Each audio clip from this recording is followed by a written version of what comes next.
大家好，欢迎来到财经小故事，这是我们新开的单元，每周一次跟你聊聊这个礼拜的财经大小事。众所瞩目啊，那个美国的联准会啊，要在这礼拜四，也就是11月3号凌晨2点的时候呢，召开它的利率决策，宣布这些升息要升多少。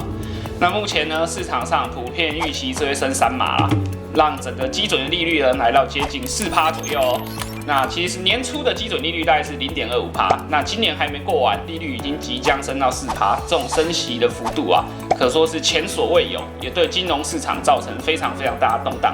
相信各位股民们应该都跟我一样，损失不少吧？别的不说啊，光是说最优质的股票，我们的护国神山台积电啊，从高点到现在已经下跌将近40%哦。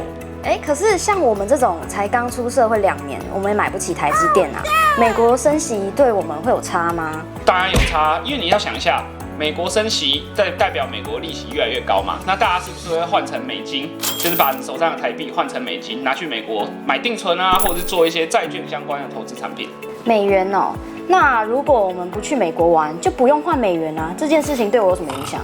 影响很大，因为很多人会觉得说，我平常又没有在用美元，这个美国升息，然后大家一直换美金，造成美元的价格变高，然后跟我到底有什么关系呢？其实跟我们生活是密切相关的哦。我用个简单的举例啊，大家就能够了解哦。像我很喜欢在 Costco 买那个它的优格，那假设呢，它的优格原本一大桶是美金10块钱，那在去年汇率只要28块的时候，是不是代表我用280块台币就可以买到这优格？没错吧？对。那你想想看哦，现在的汇率已经32块了，那是不是这一桶优格我变成要320块我才买到？是不是无形当中我们付出的钱就变多了呢？对啊，而且啊，美国它的通膨其实比台湾严重非常多，所以实际上那个优格已经不是10块美金了，它可能会变成13块美金。那13块美金呢，我们把它乘上现在的汇率台币32块，也就是说这一桶优格变416块。我原本280块就可以买到优格，现在要变成416块，你把它算一算啊，其实已经涨了接近50%喽。其实这个就是教科书最常讲的输入性通膨，所以并不会因为你们不用美元就不会受到影响。只要你有购买美国进口的东西、美元计价的东西，其实我们都会受到影响，而且其实我们的压力啊是比美国境内还要大。